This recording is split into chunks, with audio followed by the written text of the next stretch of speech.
తెలంగాణ రాష్ట్రంలోకి ప్రవేశించిన కృష్ణానది జలాలను ప్రవేశించిన ఎంబడే పాలమూరుకు, రంగారెడ్డికి, నల్గొండకు, ఇతర ప్రాంతాలకు తరలించకపోయిన ఉంటే ఈరోజు పోతిరెడ్డిపాడు కానీ, రాయలసీమ లిఫ్ట్ కానీ, మాల్యాల కానీ, ముచ్చమర్రి కానీ. హోటల్ మేనేజ్మెంట్లో గ్లోబల్ కెరియర్ ప్లాన్ చేస్తున్నారా? అంతర్జాతీయ చదువు, ఫారెన్ జాబ్ ఛాన్స్ కోసం ఇండియా నంబర్ 1 హోటల్ స్కూల్ IIHMలో జాయిన్ అవ్వండి. ఇతర ఏ ప్రాజెక్టు కూడా రాయలసీమకు నీళ్లు తరలించుకోకపోవడానికి అవకాశం లేకుండా ఉండుండే. కానీ జూరాల దగ్గర కడతారా, నువ్వు చదువుకున్నావని చిన్నారెడ్డి గారిని శాసనసభలో చంద్రశేఖరరావు గారు అవహేళన చేసి అవమానించే విధంగా మాట్లాడింది శాసనసభలో. నాకు బాగా గుర్తుంది. ఆ రోజు చిన్నారెడ్డి గారు, మీరు శ్రీశైలం బ్యాక్ వాటర్స్ నుంచి పాలమూరు, రంగారెడ్డి ఎత్తిపోతలు లిఫ్టులు పెట్టకండి, ఖర్చుతో కూడుకున్నది. మీరు జూరాల నుంచి ఇటు నుంచి ఇట్టే తరలించుకుంటే మనకు ప్రయోజనం అని ఆ రోజు చిన్నారెడ్డి గారు అంటే, చిన్నారెడ్డి గారిని చాలా వారు సౌమ్యులు కాబట్టి స్వయం వెనక్కి తిరగానులే, అంత అవమానకరంగా మాట్లాడు.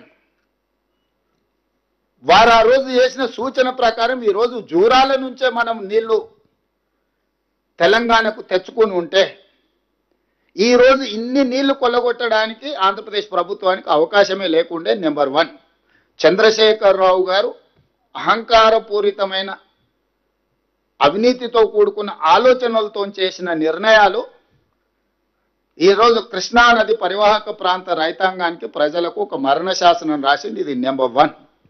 నెంబర్ 2, ఈరోజు ఆంధ్రప్రదేశ్కి 512 TMCల నీళ్లు వాడుకోవడానికి కృష్ణా డెల్టాలో ఎక్కువ ఆయకట్టు ఉంది. కిందికి వెళ్ళాలి, కృష్ణా, గుంటూరు ఆ పక్కకి వెళ్ళాలి ఆ నీళ్ళు వాడుకోవాలంటే. అప్పుడు ఆ నీళ్ళు ఏంది, శ్రీశైలం దాటాలి, నాగార్జున సాగర్ దాటాలి, పులిచింతల దాటాలి, ఆ తర్వాతనే కింది కృష్ణా డెల్టాకు వెళ్ళాలి.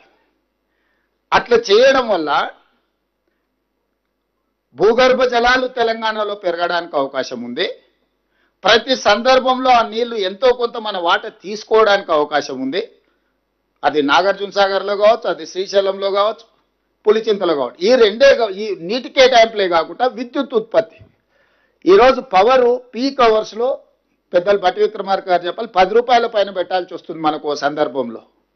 ఈరోజు నీళ్ల ద్వారా, జల విద్యుత్తు ద్వారా విద్యుత్తును ఉత్పత్తి చేస్తే 4 పైసలు 8 పైసలు పడుతుంది. ప్రాజెక్టుల ఇన్వెస్ట్మెంట్ కాస్ట్ అయిపోయింది కాబట్టి రా మెటీరియల్కి ఏం కాస్ట్ లేదు. నీళ్లు దేవుడిచ్చిన వరం కాబట్టి శ్రీశైలం, నాగార్జున సాగర్, పులిచింతలో విద్యుత్ ఉత్పత్తి చేస్తే ఆ విద్యుత్తులో తెలంగాణకు వాటా వస్తే 4 8 పర్ యూనిట్ విద్యుత్ వచ్చేది.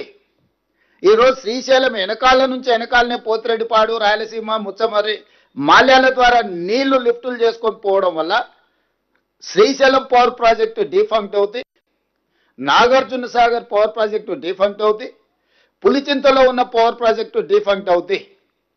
మీరు కేవలం నీళ్ల తీసుకెళ్లడం ద్వారా వ్యవసాయానికి జరిగే నష్టాన్ని మనం ఆలోచన చేస్తున్నాం. కానీ 4 8 యూనిట్ దొరికే పవర్ ప్రాజెక్ట్స్ కూడా డిఫంక్ట్ అవడంతో 10 రూపాయలకు పర్ యూనిట్ కొనుక్కునే పరిస్థితి తెలంగాణకు వస్తే, ఒకవేళ 10 రూపాయలు పెట్టినా విద్యుత్తు దొరకని పరిస్థితి వస్తే విద్యుత్తు పరంగా కూడా తెలంగాణకు తీరని నష్టం జరుగుద్ది.